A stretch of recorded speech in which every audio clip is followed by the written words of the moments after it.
শুরুতে জানিয়ে দেব, কোনো অস্ত্রই ইউক্রেনকে বিজয় করতে পারবে না, হুঁশিয়ারি পেন্টাগনের। জানিয়ে দেব দ্বিরাষ্ট্র সমাধান নিয়ে আলোচনায় বসতে মুসলিম ও ইউরোপীয় দেশগুলো।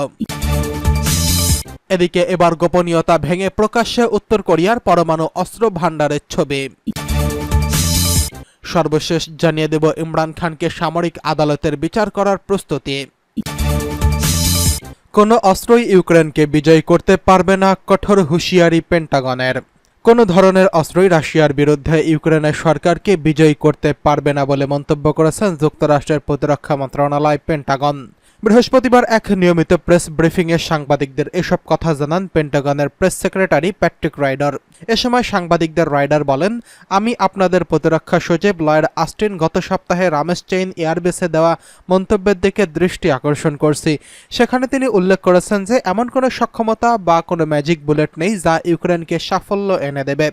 তিনি জানান, ওয়াশিংটনের মতে ইউক্রেনের উচিত বর্তমানে তাদের কাছে থাকা সক্ষমতাগুলোই অস্ত্র এমনভাবে ব্যবহার করা যাতে তাদের আলোচনার টেবিল শক্তিশালী অবস্থান চিহ্নিত করা হয়। এদিকে বৃহস্পতিবার রুশ প্রেসিডেন্ট ভ্লাদিমির পুতিন বলেন, ইউক্রেনকে পশ্চিমাদের তৈরি দূরপাল্লার ক্ষেপণাস্ত্র ব্যবহার করে রাশিয়ার ভূখণ্ডে আঘাত হানার অনুমতি দিলে পশ্চিমা দেশগুলো সরাসরি রাশিয়ার সঙ্গে যুদ্ধে জড়াবে। এটি সংঘাতের প্রকৃতি ও পরিধি পরিবর্তন করবে বলে উল্লেখ করেছেন পুতিন। ইউক্রেনের প্রেসিডেন্ট ভ্লাদিমির জেলেনস্কি কয়েক মাস ধরে ক্রিমিয়া মিত্রদের কাছে পশ্চিমা দূরপাল্লার ক্ষেপণাস্ত্র রাশিয়ার বিরুদ্ধে ব্যবহার করার অনুমতি চাচ্ছেন। এসবের মধ্যে মার্কিন আর্মির ট্যাকটিক্যাল মিসাইল সিস্টেম এবং ব্রিটিশ স্টর্ম শ্যাডো ক্রুজ ক্ষেপণাস্ত্র রয়েছে। এসব ক্ষেপণাস্ত্র ব্যবহারের মাধ্যমে মস্কোর আক্রমণের ক্ষমতা সীমিত করা হবে। পুতিন এখন পর্যন্ত তার করা সবচেয়ে কঠোর মন্তব্যে বলেছেন, পশ্চিমা দেশগুলো ইউক্রেনকে দীর্ঘ পাল্লার ক্ষেপণাস্ত্র সরবরাহ করলে তা সরাসরি যুদ্ধের মধ্যে তাদের টেনে নিয়ে আসবে, কারণ এসব ক্ষেপণাস্ত্রের স্যাটেলাইট টার্গেটিং, ডেটা এবং ফ্লাইট পথের প্রকৃত প্রোগ্রামিং ন্যাটো সেনাবাহিনীর কর্মীদের করতে হবে, যেহেতু কিয়েভ এগুলোর পরিচালনার সক্ষমতা নেই। এদিকে দ্বিরাষ্ট্রীয় সমাধান নিয়ে আলোচনায় বসেছে মুসলিম ও ইউরোপীয় দেশগুলো। ইসরায়েল ফিলিস্তিন চলমান যুদ্ধে শান্তি প্রতিষ্ঠা এবং দ্বিরাষ্ট্র সমাধানের অগ্রগতি আনার লক্ষ্যে স্পেন একটি গুরুত্বপূর্ণ বৈঠকের আয়োজন করেছেন। এই বৈঠকে মুসলিম ও ইউরোপীয় দেশগুলোর শীর্ষ মন্ত্রীরা অংশগ্রহণ করবেন। বৈঠকটি শুক্রবার অনুষ্ঠিত হয়েছে বলে জানিয়েছে রয়টার্স। স্প্যানিশ পররাষ্ট্র মন্ত্রণালয় এক বিবৃতিতে জানায়, এই বৈঠকটি মূলত গাজার পরিস্থিতি নিয়ে আল ইসলামিক কন্ট্যাক্ট গ্রুপের সদস্যদের একত্রিত করবে।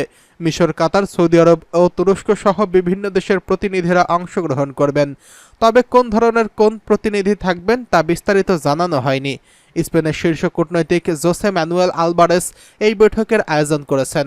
মাদ্রিদের পররাষ্ট্র মন্ত্রণালয় অনুষ্ঠিতব্য বৈঠকের আগে স্প্যানিশ প্রধানমন্ত্রী পেদ্রো সানচেস অংশগ্রহণকারীদের তার সরকারি বাসভবনে স্বাগত জানাবেন। আরেকটি পৃথক বিবৃতিতে জানানো হয়, ইউরোপীয় ইউনিয়নের পররাষ্ট্র বিষয়ক প্রধান জোসেপ বোরেলো এই বৈঠকে অংশগ্রহণ করবেন।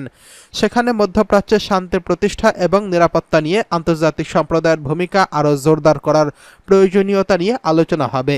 বৈঠকটি দ্বিরাষ্ট্র সমাধানকে কেন্দ্র করে আন্তর্জাতিক ঐক্যমত্য তৈরি করার চ্যালেঞ্জের দিকে নিয়ে যাবে। উল্লেখ্য, মে মাসে আলবারেস এর আগে একটি কূটনৈতিক আলোচনার আয়োজন করেছিলেন, যেখানে তিনি দ্বিরাষ্ট্র সমাধানের জন্য সম্ভাব্য পদক্ষেপ নিয়ে আলোচনা করা হয়েছিল। এতে মূলত পশ্চিম তীর এবং গাজা উপত্যকায় ফিলিস্তিনের একটি দ্বিরাষ্ট্র প্রতিষ্ঠার পরিকল্পনা অন্তর্ভুক্ত ছিল। এদিকে ইসরায়েলের চলমান হামলা গাজায় এ পর্যন্ত ৪১,১১৮ জন বেসামরিক নাগরিক নিহত হয়েছেন, যার অধিকাংশই রয়েছে নারী ও শিশু। শুরু থেকেই গাজা ইসরায়েলের আক্রমণের বিরুদ্ধে ইউরোপের কট্টর সমালোচকদের মধ্যে স্প্যানিশ প্রধানমন্ত্রী পেদ্রো সানচেস ছিলেন অন্যতম। এদিকে গোপনীয়তা ভেঙে এবার প্রকাশ্যে উত্তর কোরিয়া পরমাণু অস্ত্র ভান্ডারের ছবি প্রকাশ। একদিকে রাশিয়া ইউক্রেন যুদ্ধ, অন্যদিকে গাজায় চলছে ইসরায়েলের ভয়ঙ্কর আগ্রাসন। তবে চুপ করে বসে নেই উত্তর কোরিয়াও। নীরবে একের পর এক শক্তিশালী যুদ্ধাস্ত্রের পরীক্ষা নিরীক্ষা চালিয়ে যাচ্ছেন দেশটির রাষ্ট্রপ্রধান কিম জং উন। তার অস্ত্র ভান্ডারে কী ধরনের যুদ্ধাস্ত্র রয়েছে তা নিয়ে কৌতূহলের অন্ত নেই বিভিন্ন দেশের।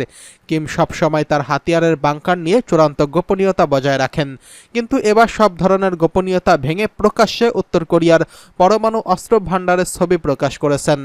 শুক্রবার উত্তর কোরিয়ার প্রথমবারের মতো পারমাণবিক সেন্ট্রিফিউজের ছবি প্রকাশ করেছেন। পারমাণবিক বোমার জন্য জ্বালানি উৎপাদন করে সেন্ট্রিফিউজ। উত্তর কোরিয়ার নেতা কিম জং উন দেশটির একটি ইউরেনিয়াম সমৃদ্ধকরণ কেন্দ্র পরিদর্শন করার পর সেন্ট্রিফিউজের ছবি প্রকাশ করা হলো।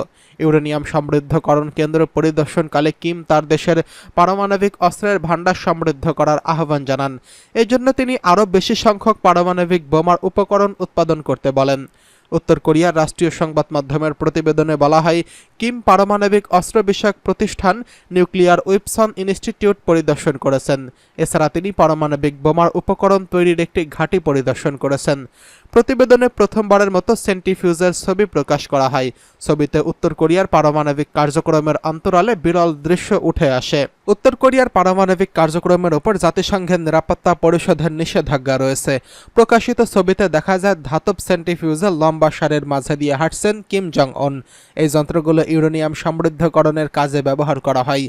বিভিন্ন সংবাদ মাধ্যমের ছবি, উত্তর কোরিয়ার কাছে 50টির কাছাকাছি পরমাণু অস্ত্র রয়েছে। শুধু তাই নয়, শতাধিক পরমাণু অস্ত্র বানানোর জন্য রসদও আছে তাদের হাতে। পরমাণু হাতিয়ারের পাশাপাশি ডুবোজাহাজ থেকে ক্ষেপণাস্ত্র নিয়েও কাজ করছে কিমের দেশ। মাস দুয়েক আগেই আণবিক বোমা বহনে সক্ষম মিসাইল পরীক্ষা করেছে পিয়ংইয়ং, যা সফলও হয়েছে। ওই এক একটি বোমার ওজন প্রায় 4 থেকে 5 টন, যা বহুদূর পর্যন্ত আঘাত হানতে সক্ষম। সমর বিশ্লেষকদের মতে আমেরিকা এবং দক্ষিণ কোরিয়া চোখ রাঙিয়ে এই হাতিয়ার তৈরি করছেন কিম। গত বছরের ডিসেম্বরে শত্রু দেশ পরমাণু হামলার হুমকি দিয়েছিলেন তিনি। তার সাফ বার্তা ছিল, প্রতিপক্ষ যদি পরমাণু অস্ত্রের আস্ফালন করে ভয় দেখানোর চেষ্টা করে তাহলে আক্রমণ শানাতে পিছপা হবে না উত্তর কোরিয়া। এদিকে ইমরান খানকে সামরিক আদালতে বিচার করার প্রস্তুতি।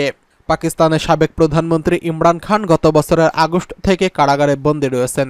সাম্প্রতিক সময় দেশটির সামরিক বাহিনী এবং বেসামরিক সরকার ইঙ্গিত দিয়েছে তার বিচার সামরিক আদালতে হতে পারে। পাকিস্তানের প্রতিরক্ষামন্ত্রী খাজা আসিফ সম্প্রতি এক সাক্ষাৎকারে বলেছেন, ইমরান খানের বিরুদ্ধে যথেষ্ট প্রমাণ রয়েছে যা ইঙ্গিত দেয় তার বিচার সামরিক আদালতে হতে পারে, তবে তিনি এই প্রমাণে বিস্তারিত কিছু জানায়নি।